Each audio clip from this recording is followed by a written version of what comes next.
Four, three, two, one. Welcome to the Capital Gains Tax Solutions podcast, also streamed on Expert CRE Secrets, where we believe most high net worth individuals and those who help them, they struggle with clarifying their capital gains tax deferral options. Not having a clear plan is the enemy, and using a proven tax deferral strategy, such as the Deferred Sales Trust, is an amazing way for you to exit highly appreciated crypto, business, real estate, save a failing 1031 exchange, so you can create and preserve more wealth or help your clients, friends, and family do the same. Hey, I'm your host, Brett Swarts. In each episode, I'm joined by some of the best real estate, financial, wealth, and leadership minds in the world, where they share their ideas, deal stories, and inspirations. Together, we can make complex tax deferral strategies simple and passive income plans achievable. I am excited about our next guest. She is out of Ann Arbor, Michigan, and she is passionate about helping you and her friends, family, and clients create and preserve more wealth in real estate. And we're going to be talking about the magic of getting the deed, maybe some creative financing options. Please welcome to the show with me, Terry Penny. Terry, how you doing? Hi, Brent. I'm doing good. And for our listeners getting to know you for the first time, would you give us a little bit more about your story and your current focus? Well, I've been in real estate for 30 years. I'm an investor, full-time investor. I'm also a realtor. I help new investors. I've been teaching real estate strategies since 2001. Just everything real estate. Excellent. And, I believe we've all been given certain gifts in this life, Terry, and the gifts have been given us to be a blessing, help to others. So maybe go back to the earlier days, right? What maybe one or two gifts or strengths do you believe you were given, and how does that help how you help and bless people today? Well, when we first started, my husband and I made a great team. He passed away a couple of years ago, so I'm on my own now, but we built our careers in real estate, and we made a great team. I realize not all married couples can work together in that capacity, but we made it work, and I think it brought us closer together. Excellent. So having a great husband and being a good team member, I think that's fantastic. And you have a vast, great background in real estate, and I want to dive into the topic at hand, which is creative financing and figuring out ways to get the deed or get the deal done. Maybe is a better even to think about it. But let's just start out, Sarah. What's the number one secret for getting the deed or getting the deal done? Well, subject to the magic of getting the deed basically is a real estate strategy. Some investors know how to do this, some don't. It is a little bit of an advanced strategy, but it's an excellent way to be able to take a deal down that has no equity or somehow wouldn't normally fit into a deal that most investors are looking for. The ideal scenario would be someone in maybe a distressed situation, not necessarily the property is in a distressed condition. It might be someone where the house is upside down, meaning they owe more on it than it's worth. So what are you going to do with that, right? I mean, they can't sell, they can't afford to sell. They may have just bought the property and their job might be moving them out of state. They don't want to be a landlord, right? Some people have heard all the horror stories.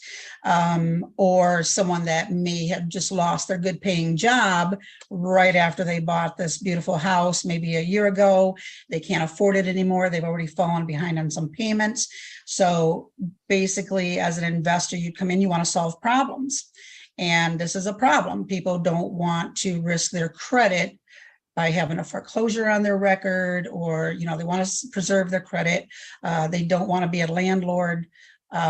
So as an investor, you can come in and offer to purchase the property subject to. So that's a phrase that a lot of investors have heard of, subject to. It's a strategy, but they don't really understand what it means. So subject to, if you understand, contingent upon. So basically you're saying, I will buy your house subject to the mortgage staying in place, or contingent upon the mortgage staying in place. So this allows the seller to move on. And then as an investor, you're coming in, you will get the deed because you're buying the property. The difference is the mortgage will stay in the seller's name. You essentially just take over their payments. So this could be beneficial to someone that doesn't want to ruin their credit. Now you have to come in as a professional real estate investor, right? I mean, your reputation and the trust factor is huge here because the mortgage is in their name. They're depending on you to make those payments for them. So as an investor, obviously you have to analyze it properly to see, make sure it'll be a good deal for you. But many times as an investor, your only option would be to hold that property as a rental, because now you're in the same position. They might not have any equity, might owe on more than it's worth. You hold it as a rental long enough, eventually there'll be equity, there's cash flow. It's not such a bad deal for the investor. Okay, so this is also kind of known as a wrap, where essentially the seller is going to say, "Hey, either I can't afford it, or I want to sell it, but there could be some actually decent interest on. Maybe it's a lower interest rate they got it about a year and a half ago versus interest being where they're at now, and they're saying, hey, don't assume my debt, because there might be a due on assumption clause, right, where the bank would say, well, now all the no notes due, so we're going to just wrap it where the buyer is going to purchase the property and then just continue to make the payments on behalf of would it be themselves, or would it be on behalf of the previous seller? Or explain that part of it. So a wraparound mortgages kind of consist of two mortgages existing: the original mortgage and then a new mortgage, which would wrap around there. I've never done a wraparound mortgage, but I've heard of them. I'm not sure if the deed transfers at that point. A land contract is also an option, but then again, there's two payments being made, there's different interest rates and so forth. This, if the seller is on board and they trust you, and this is a much cleaner way to do it. There's essentially a deed over to you, and then you're taking over the payments. Now, there is a due on sale clause on every mortgage, and you always take that risk of the mortgage company calling that mortgage due and payable because there was a sale. It's not the end of the world if that happens, but to stay under the radar, where most payments are made electronically right now. They're not monitoring where those payments are coming from. Okay, so you don't want to be in a position where the seller is forced to pay off that mortgage. If that does come up, there's no due on sale police, right? They're not regularly doing title searches to see. Got it. So what's the risk for the buyer then? So the buyer gets the property, right? But, continues to make the payments. Do they have any, risk that the seller may come back and, well, say no, something, do something, or what? There's your typical purchase agreement, which spells everything out. And then you've got disclosures. The disclosures make it very, very clear of what's happening, what they're agreeing to, and they're, on board with everything. So that will prevent them from coming back and saying, I didn't agree to this. Got it. And then the risk for the seller is that the buyer doesn't continue to make the payments, and ultimately the seller's credit is shot. Is that correct? Right, which probably would have happened anyways, but that's what I'm saying with this. Something like this, you're staying in the deal, and your credibility means everything. You want to do what you say you're going to do. You want to continue to make those payments. Okay. What's the next secret about, getting the deed or creative financing that you'd like to share? Well, creative financing can be interesting. A lot of investors struggle with how to get financing for some of their deals, and there's some things that they overlook. You've heard of OPM, right? Or other people's monies. There's other investors that are willing to invest into certain deals, or, a joint venture agreement. Might be a family member that might have some, money laying around. People, they can use their HELOC on their primary residence if they have equity available. If they have equity in their rental properties, they can refinance out of that. VA financing has some excellent rates if anyone's a veteran. I always tell people, as an investor, if you're a veteran, look for a 2 to 4 unit and do a house hack, right? Because you can, up to 4 units, you can get VA financing and live in one unit and rent the other units out as an investment property. Hard money is always, that's how we started exclusively. But the hard money lenders will lend most of what you need, but you still have down payment and points and closing costs and so forth.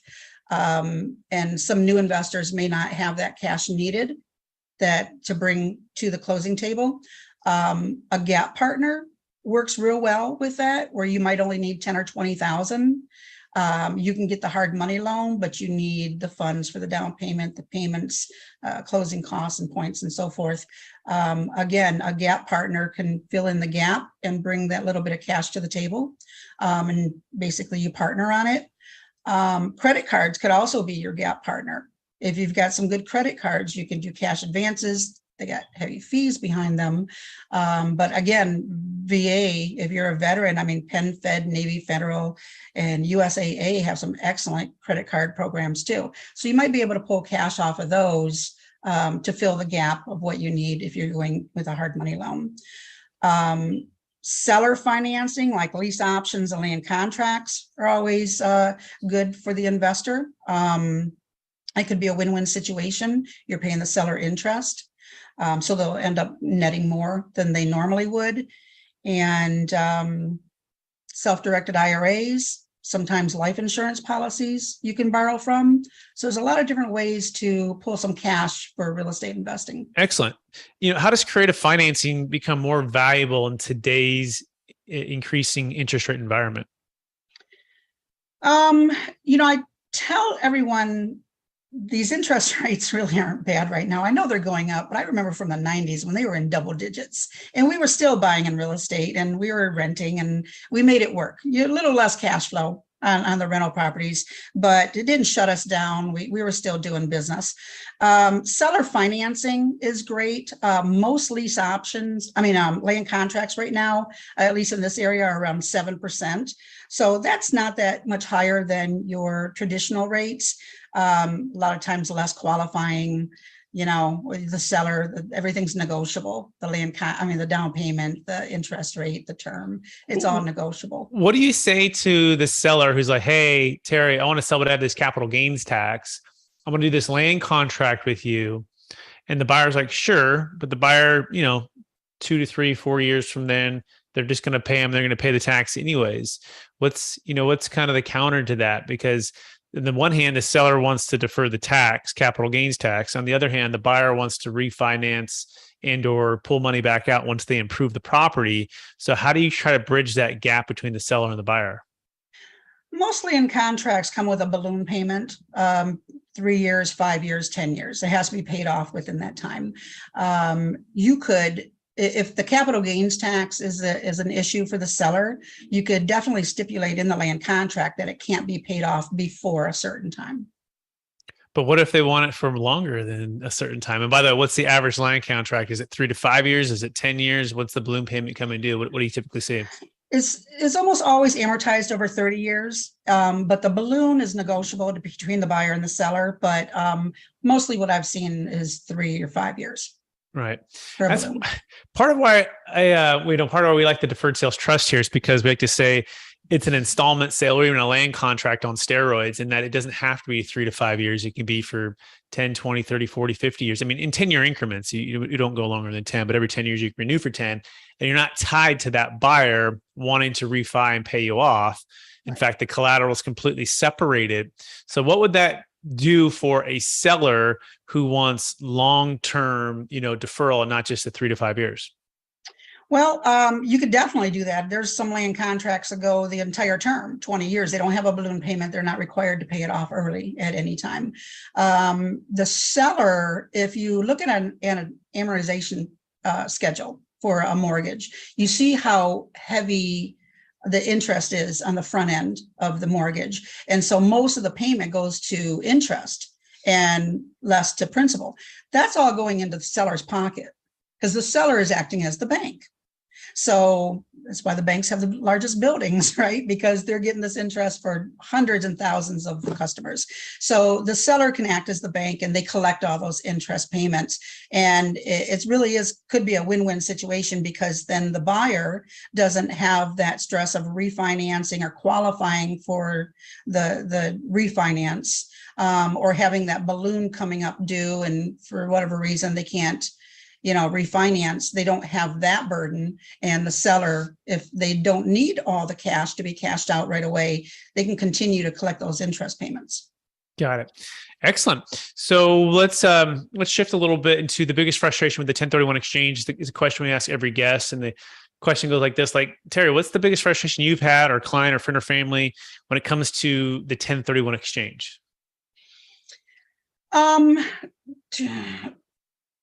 The concept is great, right? We all know that. Setting it up is a little, takes some professional setup to make sure that it's going to match, right? And that you can, it qualifies. I've got people looking for properties right now that they did a 1031 tax exchange, and they've got this money they have to spend and they can't find a decent property. But I think it's an excellent strategy to defer the taxes. Have you ever had someone like run out of time, or have somebody, the seller wouldn't deal? Like, I mean, they identified and they're ready to close, but the lender wouldn't lend, or what? Any like, oh no, nightmare stories for that? Always. It's almost always drama when you get closer to the closing table, isn't it? Yeah, it's, some deals go much smoother than others, but for the most part, if you've got professional people working on the deal, we find a solution. Absolutely. That's so true, right? Hire the who, don't be the how, and make sure you get great brokers and great team, great qualified intermediary. If you do run out of time, by the way, we do have something called a Deferred Sales Trust. It can help you to save a failing 1031 exchange past your 45th day, past about 181 is the latest we can do it. And so if you're interested in learning more about that, you can go to capitalgainstaxsolutions.com to make sure that you have a backup plan. That being said, Terry, are you ready for the lightning round? Yes. All right. Knowing what you know now, Terry, if you go back to your 20-year-old self, what's the one golden nugget you'd make sure to tell yourself to do? Plan for the future. Yeah. If have a plan. We were just accumulating a lot of properties and not really having a plan. Well, I take that back. Our plan, just to give you an idea, and I tell people this too, because they need some direction sometimes. So back in the 90s, when we first got started, my husband worked for a maximum security psychiatric prison. Okay. And it was driving him, every day it was so much stress. And so our goal was to get him, away from his job. So we did put a plan together, and that was that if we could accumulate enough rental properties and the positive cash flow collectively made up for his job, he could quit his job, and then we'd be living off the income from the properties. And that's exactly what we did. And we used a hard money lender in order to accomplish that. And then we were doing the BRRRR method before it was a thing, right? Buy, rehab, rent, refinance, repeat. So because he had a good job with the prison, we were able to refinance these and all. So we accumulated a lot of properties pretty quickly, some rental properties, and then he was able to quit his job. What we weren't doing back then was planning even further than that, for retirement, for, adding more, flipping some, getting big hits of cash as we needed them, things like that. But there's so many different things that you can do in real estate that the possibilities are so extensive that you can go in so many different directions, and everybody's goals are different. Not everybody wants to be a landlord, right? That's good. Second question. Number one book you recommended or gifted the most in the past year? Actually, what I'm diving into right now that I think is excellent is a book that I just got called Becoming Your Own Banker. It's Unlock the Infinite Banking Concept. That's something new that I'm learning about, and I'm very intrigued by this concept. Excellent. Question number 3, what are you most curious about right now? The upcoming market. I'm predicting buyer's market is coming back, which we haven't seen in a long time. The interest rates are going to start leveling things out a little bit. So I'm curious about what's coming up pretty soon. Excellent. Second to last question. What's the number one leadership quote or theme that you strive to live by? I would do what I need to do when I need to do I'm sorry, let me start over. I will do what I need to do when I need to do it. No debate. Excellent. Last question, Terry. After all your success, helping all the people you've helped, how do you stay centered with the habit you practice to stay centered in your values and stay encouraged to charge forward to reach new heights? I remind myself and others all the time that your reputation in this business is everything. And real estate, especially local real estate investors, they can be cowboys. They can be out there. And when you start doing bad business, your name will get around as having a bad reputation. And then, good luck, but if people are in this for the long haul, I know they're veterans in the business. I know the ones that have been around here for a while. Those are the ones that are doing business professionally and not, they're trying to help people and find solutions for people. So those are the people I appreciate the most. Excellent. Terry, it's been a pleasure to have you on the show. And I want to encourage you to keep using the gifts and talents to help people create and preserve more wealth in real estate. Be creative with financing, finding deals, getting deals done. For our listeners who want to get in touch with you, what's the best place for them to find you? You can go to my website. It's terrypenny.com, TERRYPENNY.com. I have everything that I do is listed on there. Real estate. I do mentorships and I have some ebooks and things. So I do a little bit of everything, but mainly real estate's my bread and butter. Amazing. Thanks, Terry, for being on the show. I also want to thank our listeners for listening to that episode of the Capital Gains Tax Solutions podcast. As always, we believe most high net worth individuals and those who help them, they struggle with clarifying their capital gains tax deferral options. Not having a clear plan is the enemy, and using a proven tax deferral strategy, such as the Deferred Sales Trust, or maybe in a creative financing strategy to get things done like with Terry Penny is an amazing way to create and preserve more wealth. We also thank our listeners on Expert CRE Secrets for checking us out as well. And we encourage everyone to rate, review, subscribe. Go to capitalgainstaxsolutions.com if you want to get started on your deferred sales trust. Also, check out the new book that's coming soon, Building a Tax Deferred Exit Strategy. And check out our mastermind. It happens every Friday. It's no cost, complimentary, every Friday, 10 a.m. Pacific Standard Time, 1 p.m. Eastern, where we're talking about real estate. We're talking about tax deferral strategies, talking about the deferred sales trust. So you can check that out by going to capitalgainstaxsolutions.com. Thanks, everyone.